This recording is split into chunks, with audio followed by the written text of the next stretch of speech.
Hola a todos, ¿cómo están? Soy Nobuko y estoy guardando la cuarentena. Ante este problema que tenemos, decidí hacer un video, pero no lo voy a hacer como la mayoría de las gentes, sino que voy a darle voz a los contemporáneos que vivieron y sufrieron estas enfermedades. Lo interesante de estos relatos es la explicación que el autor da del origen de la epidemia o peste, como se le llamó en su momento.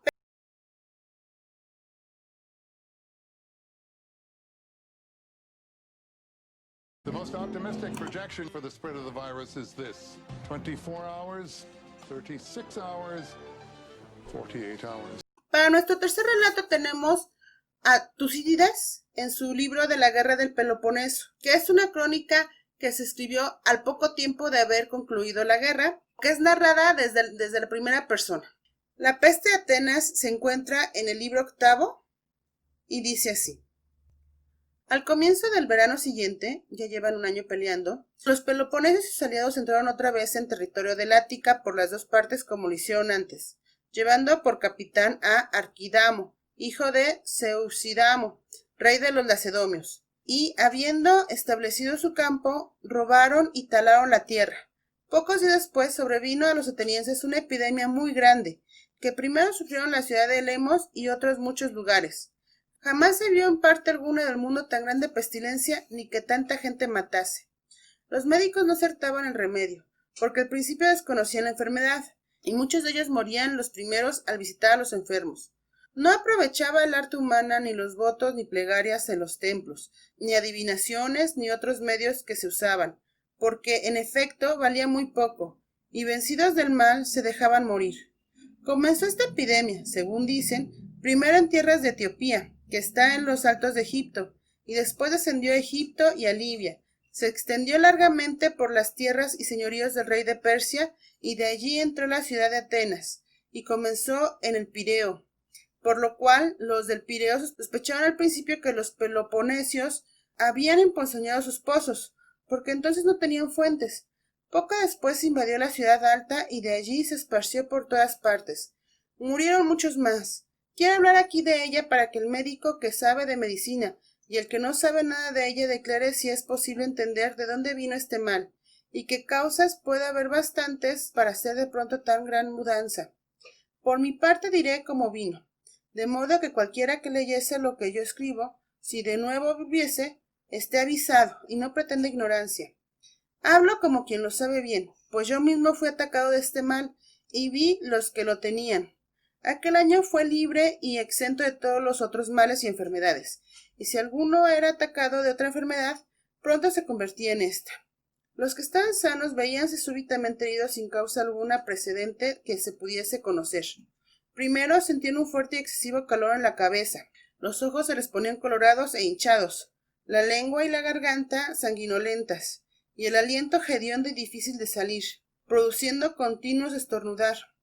La voz se enrojecía, y descendiendo del mal al pecho, producía gran tos que causaba un dolor muy agudo, y cuando la materia venía a las partes del corazón, provocaba un vómito de cólera que los médicos llamaban apocatarsis, por el cual con dolor veheme lanzaba por la boca humores hediondos y amargos.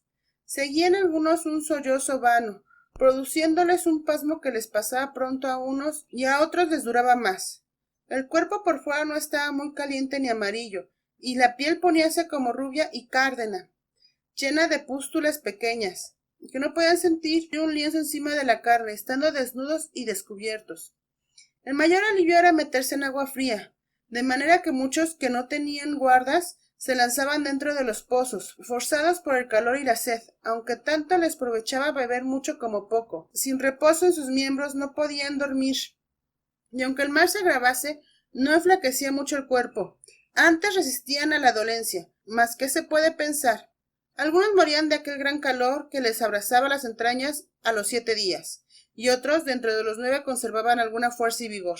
Si pasaban este término, descendía el mal al vientre, causándoles flujos de dolor continuo, muriendo muchos de extenuación. Esta infección se engendraba primero en la cabeza y después discurría por todo el cuerpo. La vehemencia de la enfermedad se mostraba en todos los que se curaban en las partes extremas del cuerpo, porque descendía hasta las partes vergonzosas y a los pies y a las manos.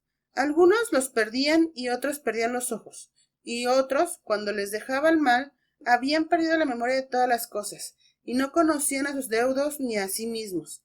En conclusión, este mal afectaba a todas las partes del cuerpo. Era más grande de lo que decirse puede, y más doloroso de lo que las fuerzas humanas podían sufrir. Que esta epidemia fuese más extraña que todas las acostumbradas, lo acredita que las aves y las fieras que suelen comer carne humana no tocaban a los muertos, aunque quedaban infinidad de ellos sin sepultura, y si alguno los tocaba, morían. Pero más se conocía lo grande de la infección en que no aparecían aves, ni sobre los cuerpos muertos, ni en otros lugares donde habían estado, ni aun los perros que acostumbran andar entre los hombres más que con otros animales, de lo cual se pudo bien conjeturar la fuerza de este mal. Dejando aparte otras muchas miserias de esta epidemia que ocurrieron a particulares, a unos más ásperamente que a otros, este mal comprendía en sí todos los otros, y no se sufría más que de él, de suerte que cuando se hacía para curar otras enfermedades aprovechaba para aumentarlo, y así unos morían por no ser bien curados y otros por serlo demasiado, no hallándose medicina segura, porque lo que aprovechaba a uno hacía daño al otro. Quedaban los cuerpos muertos enteros, sin que apareciese en ellos diferencia de fuerza ni flaqueza, y no bastaba buena complexión ni buen régimen para eximirse del mal. Lo más grave era la desesperación y la desconfianza del hombre a sentirse atacado, pues muchos teniéndose ya por muertos no hacían resistencia ninguna al mal. Por otra parte, la dolencia era tan contagiosa que atacaba a los médicos. A causa de ello, muchos morían por no ser socorridos, y muchas casas quedaron vacías. Los que visitaban a los enfermos morían también como ellos, mayormente los hombres de bien y de honra que tenían la vergüenza de no ir a ver a sus parientes y amigos, y más querían ponerse peligro manifiesto que faltarles en tal necesidad. A todos contristaba mal tan grande, viendo los muchos que morían, y los lloraban y compadecían. Mas sobre todo, los que habían escapado del mal, sentían la miseria de los demás por haberla experimentado en sí mismos, aunque estaban fuera de peligro porque no repetía la enfermedad al que la había padecido, a lo menos para matarle, por lo cual tenían por bienaventurados a los que sanaban, y ellos mismos, por la alegría de haber curado, presumían escapar después de todas las otras enfermedades que les viniesen. Y a uno había 2 personas, luego 4 y luego 16, en 3 meses 1.000 millones. Eso es a lo que nos enfrentamos. El Decamerón es un libro construido por 100 cuentos, algunos de ellos novelas cortas, terminado por Giovanni Boccaccio en 1351. Gira alrededor de 3 temas: amor, inteligencia humana y la fortuna. Para engarzar estas 100 historias, Boccaccio estableció un marco de referencia narrativo. La obra comienza con una descripción de la peste bubónica, la epidemia de la peste negra que golpea a Florencia en 1348, lo que da motivo a que un grupo de 10 jóvenes, 7 mujeres y 3 hombres que huyen de la plaga, se refugian en una villa en las afueras de Florencia. Describe la peste de la siguiente manera en la primera jornada. Digo pues que ya habían los años de la fructífera encarnación del Hijo de Dios llegado al número de 1348, cuando a la egregia ciudad de Florencia, nobilísima entre las otras ciudades de Italia, llegó la mortífera peste, que, o por obra de los cuerpos superiores o por nuestras acciones inicuas, fue enviada sobre los mortales por la justa ira de Dios para nuestra corrección, que había comenzado algunos años antes en las partes orientales, privándolas de gran cantidad de vivientes, y, continuándose sin descanso de un lugar a otro, se había extendido miserablemente a occidente.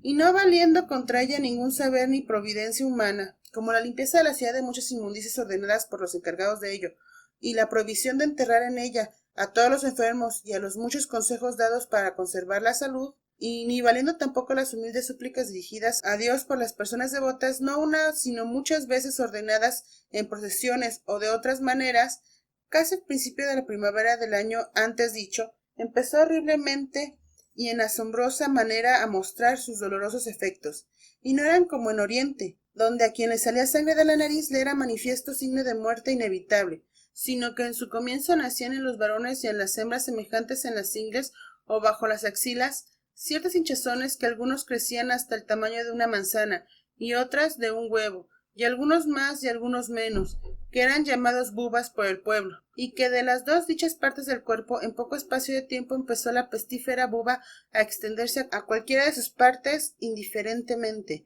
e inmediatamente comenzó la calidad de dicha enfermedad a cambiarse en manchas negras o lívidas que aparecían a muchos por los brazos o por los muslos, y en cualquier parte del cuerpo, a unos grandes y raras y a otros menudas y abundantes. Y así como la buba había sido y seguía siendo indicio certísimo de la muerte de fortuna, lo mismo eran estas a quienes les sobrevenían.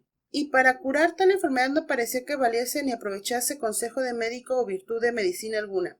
Así, o porque la naturaleza del mal no lo sufriese, o porque la ignorancia de quienes lo medicaban, de los cuales más allá de los entendidos había proliferado grandísimamente el número de tantos hombres como de mujeres que nunca habían tenido ningún conocimiento de medicina, no supiese por qué era movido y por consiguiente no tomase el debido remedio. No solamente eran pocos los que curaban, sino que casi todos antes del tercer día de la aparición de las señales antes dichas, quién antes, quién después, y la mayoría sin alguna fiebre u otro accidente, morían. Y esta pestilencia tuvo mayor fuerza porque de los que estaban enfermos de ella se abalanzaban sobre los sanos con quienes se comunicaban, no de otro modo que como lo hace el fuego sobre las cosas secas y engrasadas cuando se les avecina mucho. Y más allá llegó el mal, que no solamente al hablar y al tratar con los enfermos daba a los sanos enfermedad o motivo de muerte común, sino también al tocar los paños o cualquier otra cosa que hubiese sido tocada o usada por aquellos enfermos, que parecía llevar consigo aquella tal enfermedad hasta que él tocaba. Y asombroso escuchar lo que debo decir, que si por los ojos de muchos y por los míos propios no hubiese sido visto, apenas me atrevería a creerlo y mucho menos a escribirlo, por muy digno de fe que fuera la persona a quien se lo hubiese oído. Bueno, con este relato terminamos la segunda parte de las crónicas de las grandes pestes que han asolado a la humanidad. Como podemos ver, el momento histórico en el cual nos encontramos actualmente no es nuevo. La angustia, la zozobra y todos los sentimientos que nosotros tenemos ya fueron mostrados en las crónicas de los autores de la antigüedad. En el siguiente vamos a hablar un poco sobre el sudor ánglico y la epidemia de viruelas en el nuevo continente con la llegada de los conquistadores españoles. Hasta aquí, no se olviden, cualquier cosa voy a estar anunciándolas en mis redes sociales, Twitter, Instagram o Facebook. Pueden mandarme también cualquier mensaje, si quieren mandarme información, contribuciones, cualquier cosa, no se les olvide, pueden dejármelo aquí en la caja de comentarios, manita arriba si les gustó el video, suscríbanse y estamos viéndonos.